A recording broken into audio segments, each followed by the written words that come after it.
ni kirtair gai zaat.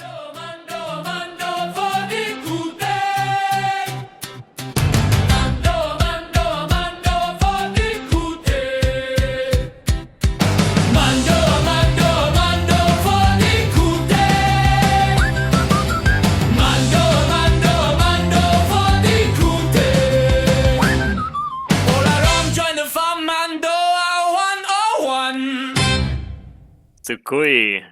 I'm Anu Bis, and if it's your first time listening, I've been studying and working with Mando'a for about 10 years. I'm a hobbyist linguist, one of the contributors behind the Mando'a expansion project, hosted on mandocreator.com, where you can always find the latest and greatest, most up-to-date edition of the Mando'a dictionary, as well as other cool Mandalorian adjacent things. And I'm here with Wellen oder Rom.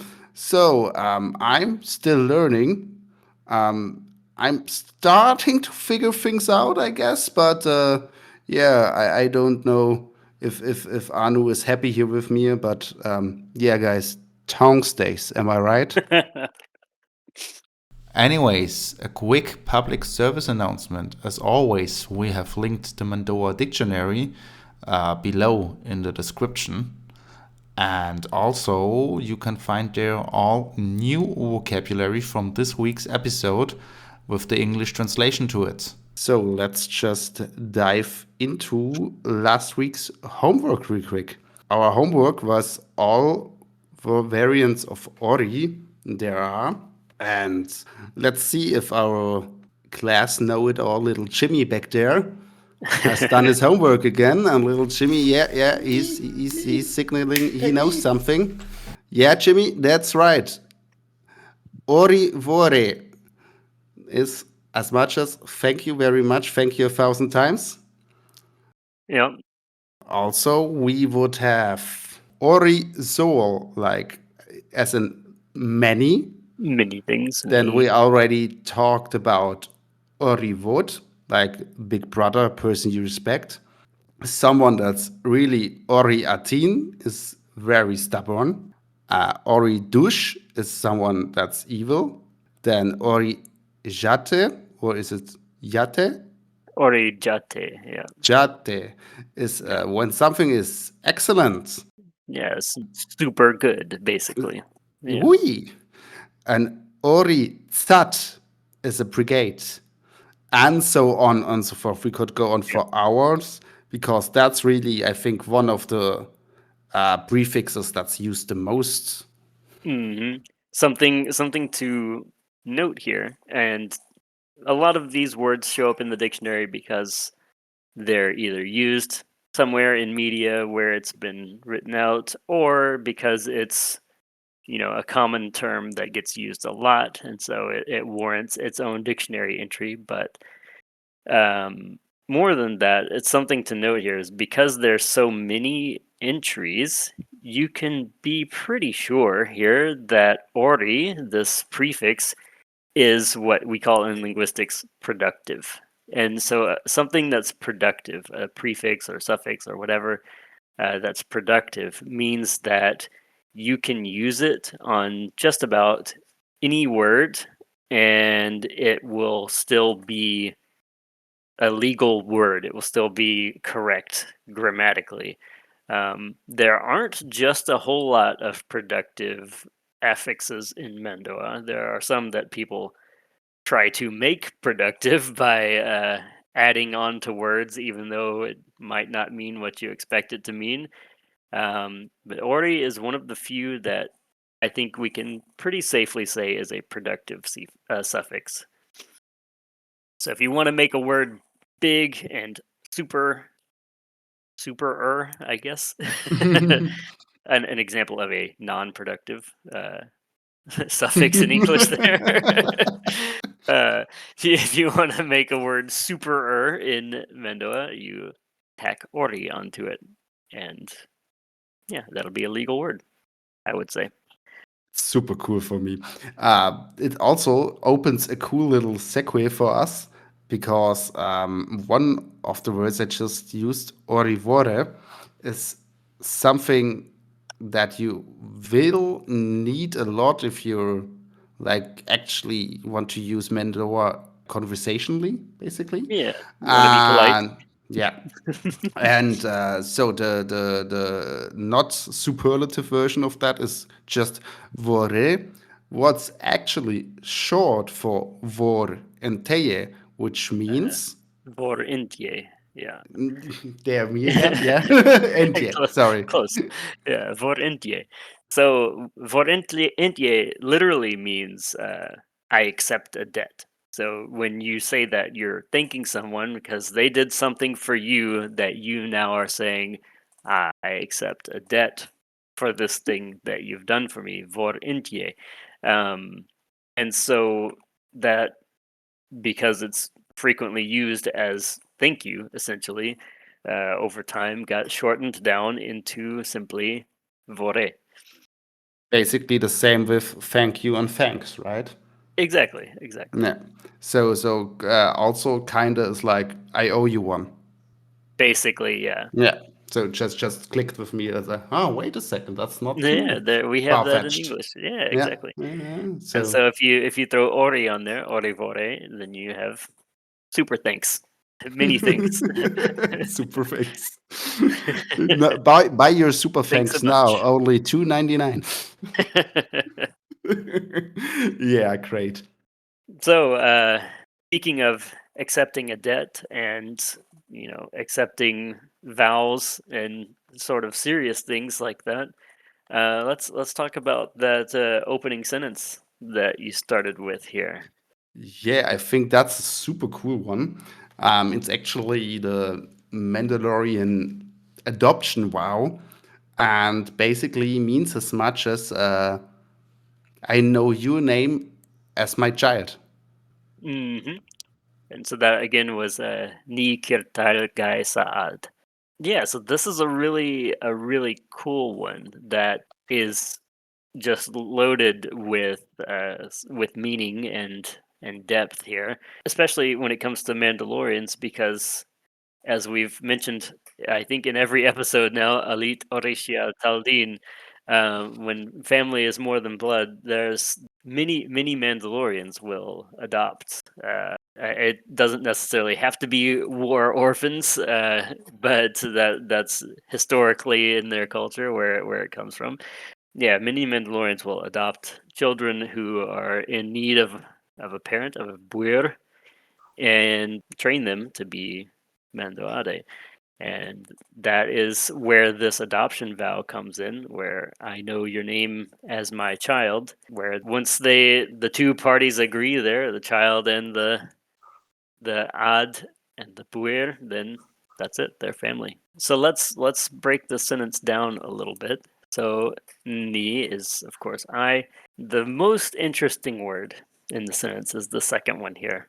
Hirtile. So there's a lot of debate back and forth in the Mando'a team whether or not this is just a typo that Karen Travis made when she was writing this in her dictionary, which is possible and has happened, or if it was intentional. And we like to think that it's intentional because you can pack some extra meaning into this if it's intentional here. So the verb for to know something is kartailir, kartailir, and that comes from the words for heart, karta, and the word for hold, tailir. So that's I hold it in my heart. If you know something, you hold it in your heart, and that's already pretty poetic, which is pretty cool. But then you see in this sentence you have kirtail, which is using the word for end, or sometimes used in like death or something. And so what this could mean is that this is a shortened phrase where there was some additional words for, I will know your name as my child until death, sort of thing. But it all got smushed together from time and use and word evolution. And so now we have kirtile. And so that's That's the poetic version of that we like to think of, is that I know your name as my child until the end. It's always great when you can talk things up to being intentional and Yeah, not yeah, just a typo. exactly. It's not a bug, it's a feature. Yes. But yeah, so the rest of the sentence there is pretty straightforward. Guy is name, and so your name would be Gar Guy, and so it just kind of gets shortened to Guy there, since it's quite clear who you're talking to. And Sa is basically the way to say like, and Ad. So I know your name like my child, like a child. It's very shortened, as is common in Mando'a, where many words are dropped if not needed. And of course, since this is a phrase that is oft repeated in various situations as the children are being adopted, it's been chopped down, chopped down, chopped down, and shortened over time. And so now we're left with this. Probably about half the words that it started with. As you already said in our first episode, why use many more words when few words do trick? Exactly. Exactly. So that actually opens a nice little topic lore-wise, that we actually have to praise the Mandalorian for once lore-wise, because that's basically what they were going with Din. So Yeah. he Yeah. is a foundling, he got adopted, and he is actually a war orphan. And Exactly. he Yeah. seems to feel pretty strong about that, which is great because kinda it would be. Even like in the Mandalorian, Din's story reflects something we wouldn't think about at first, because if you have a warlike people as the Mandalorians, you first would assume they're speaking of war orphans of basically their foes, Yeah. which also wouldn't be like, historically speaking, in our world, wouldn't be like something super rare, that like Yeah. children and women of the defeated foe would be captured and brought back. But no, quite the opposite. The Mandalorians are there on the frontier fighting, and basically the people that in that case they're even liberating, because the Death Watch is actually fighting the separatist army, the droids there. So that's also an eventuality, that you have like children of allies or even of your own people that needs adoption, because if Right. your Exactly. neighbor isn't coming home and he has a little adiik Yeah.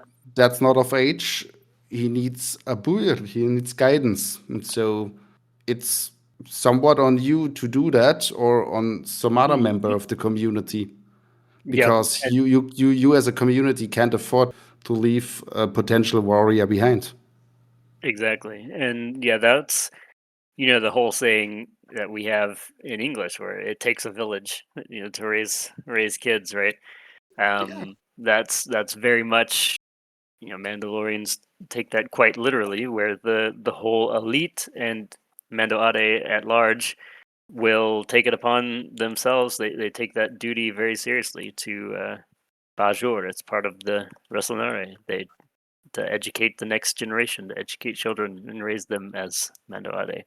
So yeah, if there's a parent that's not coming home, then that child will not be an orphan for very long, because soon their name will be known as another Buir's child.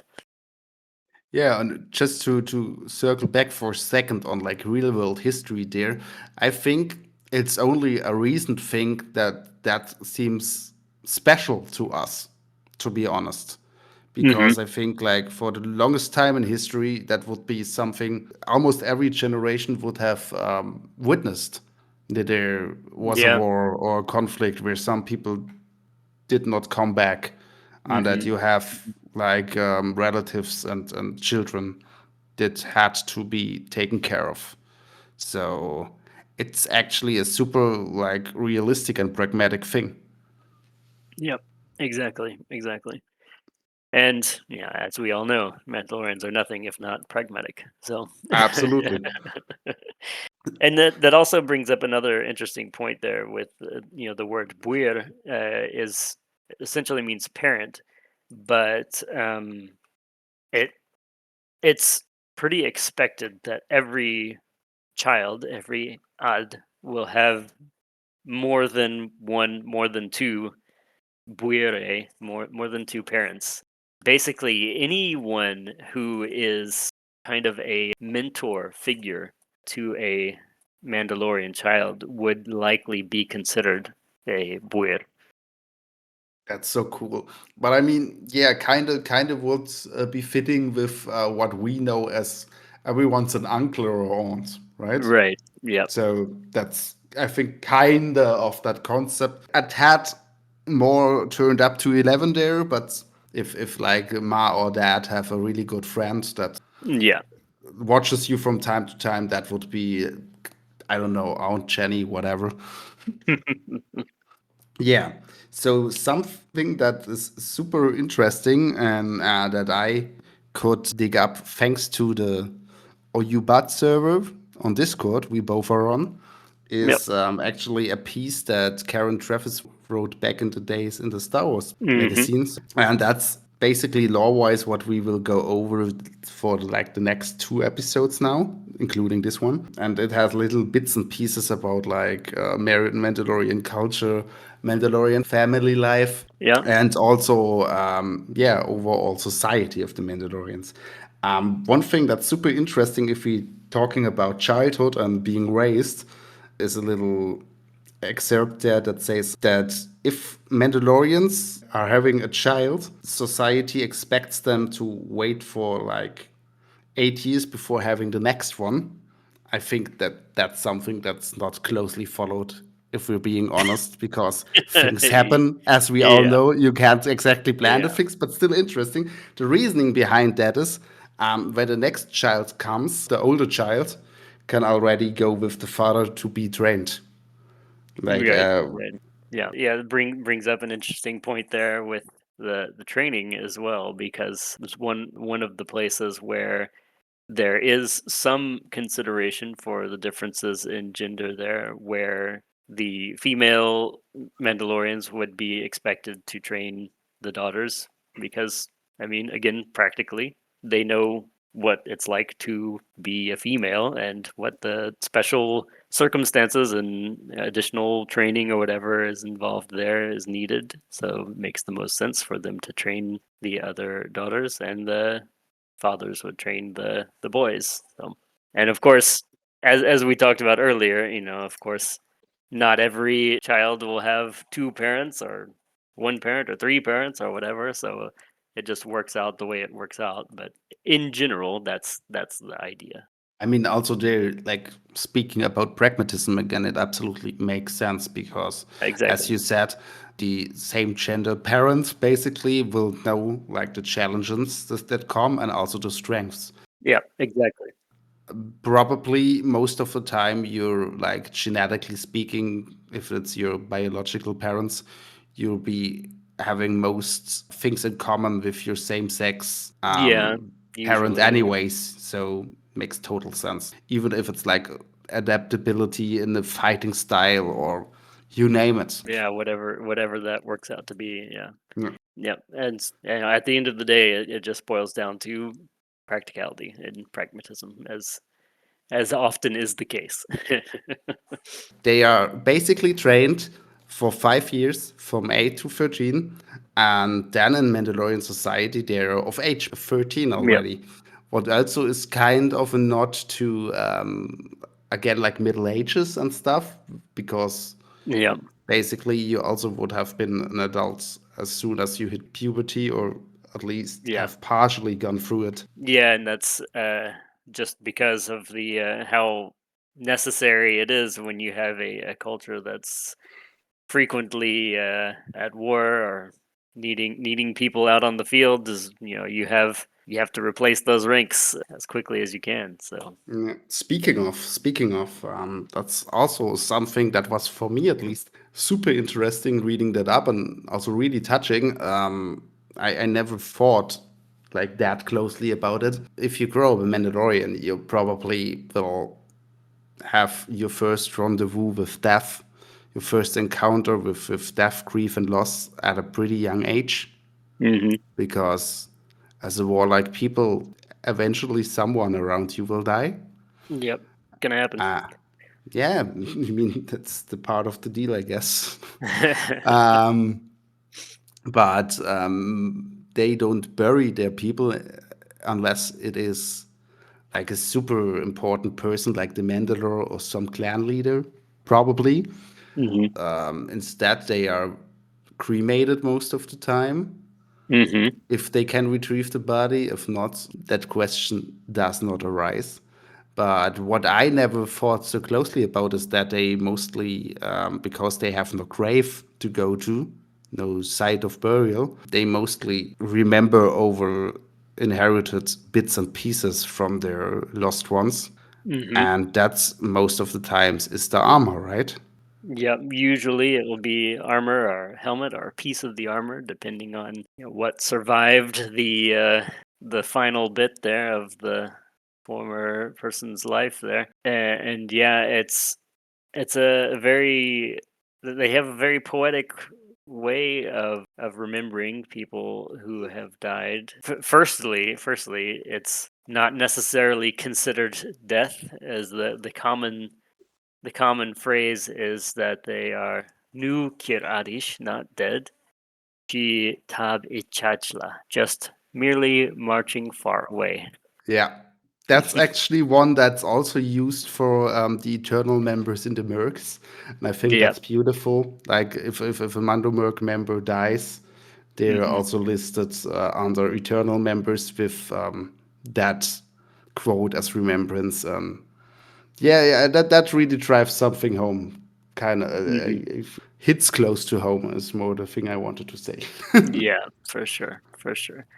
And then there's kind of a ritual, and this is an interesting one for pragmatic people. Don't always have many rituals, but this is one that Mandalorians keep, and that's the like a daily remembrance of the people close to you who have passed away.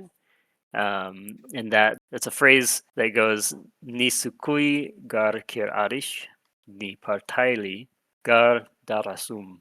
And what that means is I'm still alive, ni sukui gar kir arish, you're dead. I remember, ni partaili gar darasum, you are eternal. And so as long as someone is still alive that remembers the person, then they are eternal is the idea. And so it's a kind of a nightly thing where a Mandalorian will remember the people that they want to keep alive, that they want to keep eternal. That's so beautiful, man. Yeah. I also just read the excerpt again, and there's also a word for the state of feeling. Aihan, right? Yes, yeah. Yeah. Ayahan is that kind of bittersweet where you remember the good times and the bad, and you remember the fondness, the good memories of a person, but at the same time you recognize that that they're missing, and that sadness. It's a uniquely Mandalorian word, I would say, where it's just that perfect intersection of mourning and joy. I think that's a really really great concept. I think that's also a way better way of remembrance than just visiting some random stone on a flippant graveyard. So Yeah, exactly. I think so too. that one, It yeah. makes it a lot more like all things with Mandalorians. It's active. Like it makes it something that you have to actively participate in. You're making the conscious choice. I'm going to take some time each day and remember these people, and that's pretty cool, in my Yeah, opinion. yeah, really. So I actually don't really want to spoil this emotional moment right there, but this is actually a great segue to get to our grammar Oh, right. today. Of course, of course. Yeah. So something that maybe if you have some sharp eyes there and or sharp ears and are listening closely, You maybe noticed that the verbs in that phrase, ni sukui, ni partaili, they're missing something. There's a letter missing off the end there. So the word for remember, partailir, has an R at the end. And so I promised last episode that we would get into conjugation, and here we are. It turns out that conjugation in Mando'a is actually very, very simple compared to basically every other language out there. There aren't just a whole lot of different verb forms. There aren't. It doesn't matter who the subject is. It doesn't matter if it happened in the past or if it's a future tense. Nope. None of that really matters. The only thing you have to remember when you are conjugating a verb in Mando'a is to cut off the R at the end. So partailir becomes partaili with no R at the end.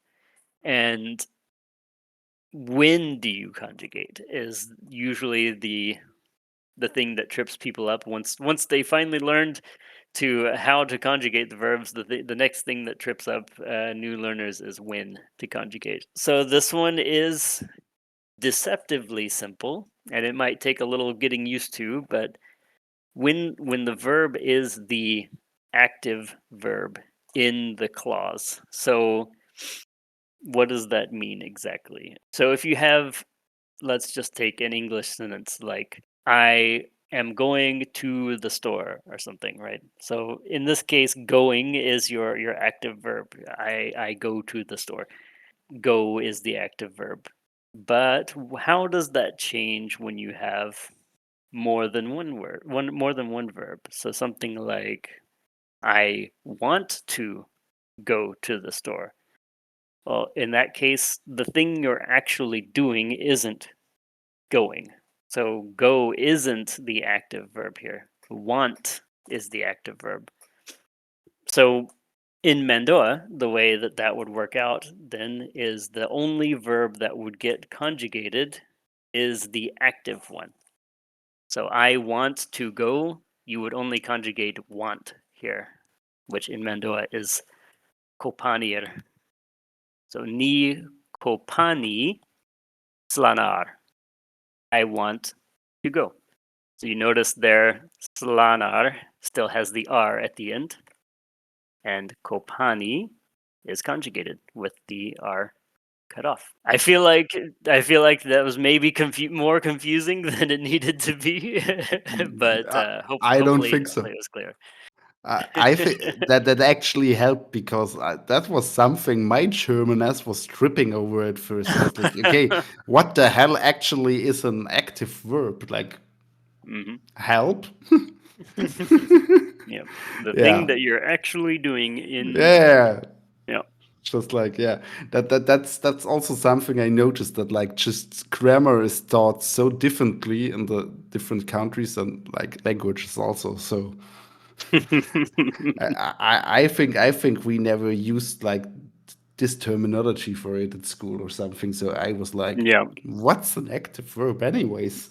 So it makes absolute sense as soon as you learned. But at first it was like, okay, you also could tell me to, I don't know, haul at the moon. Yeah. Yeah, it's So usually the way it goes where people try to make it more complicated than it is, and the simplicity of Mando'a is often where it causes problems because yeah, no, you mean so I many get. other languages are way more complicated, and so yeah. Yeah, laughing in German and 6 conjugation cases. Yeah, I guess it would make sense here to also throw in a little note on past and future tense because, yeah, Mando'a can do this. There is a way to say, I did something in the past or I will do something in the future. But Mando'a more often than not, and I would say 95% of cases, doesn't bother to mention this just because the context makes it clear when something is happening. And so if you do add in, kind of like what we talked about with kui, where if you don't drop the kui in a sentence where it shows up, you're trying to draw attention to it. You're trying to make this emphasis that this thing is happening. So just like that, where you have past and future, if you do include it, then you're trying to emphasize this for some reason. So how do you do that? So the past prefix is ru, ru, ru. And so that would be tacked on to the beginning of a verb. And just like the other prefixes that we talked about, like nu and k, if the verb starts with a vowel, then that usually gets attached with just the beten, with an r. So something like, let's see, what would be a good Let me example? try. Let me try. So Yeah, go if I ahead. Go wanted ahead. if I wanted to say not I'm speaking, but I spoke to whatever someone, that Mm-hmm. would be not yorahi, but ru yorahi, right? Jor hari. Yeah, okay, chora. Yeah, that's opening a whole another box there. Okay, chora Yeah. here. In that case, yeah. Yeah. So ru jorhai. Yeah. Yeah. Ni ru jorhai would be I spoke. Exactly. And for whatever reason, you wanted to make that a very emphasized thing that you spoke, and that's it. Yeah, maybe that could be I have spoken. Yeah, some people might want to know. So probably so some ancient stuff. So like I spoke to the great forebearers, whatever. So Yeah, that then probably we would say. So what was this? Chorahi. yeah. If it's Jorhair would be speak. yeah. So So if go I ahead. conjugated chorahi. Yeah, Okay. So that was my question. So yeah. Okay. yeah. Good. Yeah, good job. Learning on the fly. All right, we got it. Hey. And so that's past is ru, and then future is ven. And this is something we've actually seen already when we talked about the resonare at the end, that the little poem there. Vinkuyan an vinkuyan me. This is an interesting one because it was used so commonly that it actually became its own word here. Because kuyan is to is a survivor. Kuyanir is to survive, and so vin kuyanir is to survive into the future. I will survive. I will keep living. And so something where vin was used so frequently here, it ended up becoming its own word, vin kuyan. Hmm. But yeah, it's a similar kind of situation to the past with ru, where if you use this, then you want to emphasize the future aspect here. That's a super interesting concept, actually. Hmm. So I would have to think a little about that if I found a similarity in languages I know. I can't think of any right now. Yeah, something That's to consider. Yeah. yeah, you mean something original. Like that's cool. No, like it's quote unquote easy to take something that already exists, but to think of a new concept is something else, right? So Yeah. kind of cool, kind of cool, kind of cool. Speaking of things that are kind of cool, also kind of cool is our word of the week. Hey. Yeah, so to bring us back around to the life and the everyday life of a Mando'ade, something that is another uniquely Mandalorian word to go alongside Ayahan is Shereshoy. Shereshoy is it's kind of almost directly translates to, seize the day, right?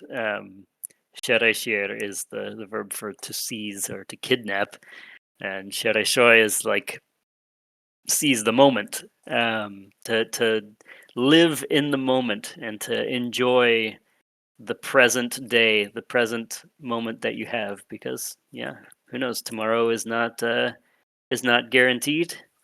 So enjoy every moment to the fullest. Shereshoy. Carpe diem, basically. Yep. Okay.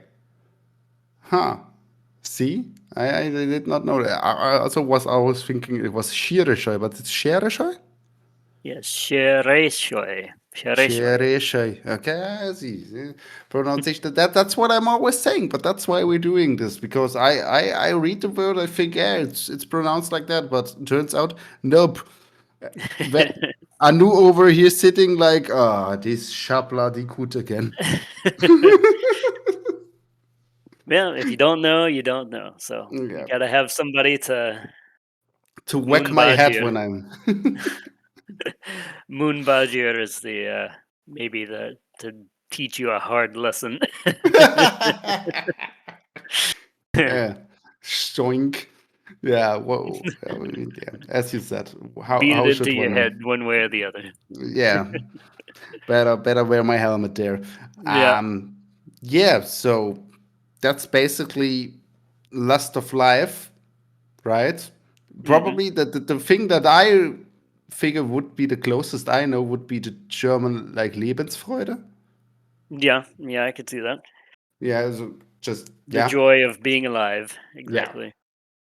That brings us actually already to this week's homework, and Anu and I were speaking about this earlier, and we're figuring it's time to let you guys spread your wings and fly a little, and not Yeah. being like held on a leash so closely. So what we would like you to do is think about what brings you Shereshoy, what brings you joy in life, or yeah, something like that. And if you settled on something or have an idea, then go look up if there's a word for that. And extra credits for thinking of why this word is fitting and why this a special vocabulary brings you joy. And then Exactly. we will discuss the best ones on the next episode. Yeah. So think of something brings you joy, look it up to see if it's in the dictionary, and if you can find it, just or even if you can't find it, just write a little comment on whichever platform you're listening on, and yeah, we'll hope to see some interesting ideas in there, and maybe we'll read your comment on the next episode. So all that leaves us again is to say, retour chez me. Retour chez mi. Take care, guys. See you next time.